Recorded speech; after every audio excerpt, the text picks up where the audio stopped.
Short pitch ಡೆಲಿವರಿಗಳನ್ನ ಆಡೋದಕ್ಕೆ ಒಂದು normal ಆಗಿ ಯೋಚನೆ ಮಾಡಿದ್ರೆ ಒಂದು ಬೇಸಿಕ್ ರೂಲ್ ಇದೆ. ಅಂದ್ರೆ ಏನಂದ್ರೆ ಬಾಡಿ ವೇಟ್ ಹಿಂದೆ ಹೋಗಂಗಿಲ್ಲ ಬ್ಯಾಕ್ ಫುಟ್ ಮೇಲೆ.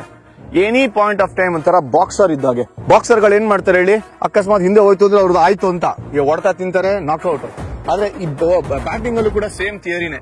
ಹಿಂಗಿದೀನಿ ನೀವು 145 150 ಕ್ಲಾಕ್ ಮಾಡಿದ್ರು ಕೂಡ ಬಾಡಿ ವೇಟ್ ಮುಂದೆನೆ ಇರುತ್ತೆ, ನ್ಯೂಟ್ರಲ್ ಪೊಸಿಷನ್ ಅಲ್ಲಿ ಇರುತ್ತೆ. ಬಾಲ್ ನ ನೋಡ್ತಾ ಇರ್ತಾರೆ ಅನ್ನೋದು ಮ್ಯಾಂಡೇಟರಿ. ಎರಡನೇದು, ಬಾಲ್ ನ ನೋಡ್ಲಿಲ್ಲ ಅಂದ್ರೆ ಆಗೋದೇ ಇಲ್ಲ. ಥರ್ಡ್ ಥಿಂಗ್, ಆಪ್ಷನ್ಸ್ ಇದೆ.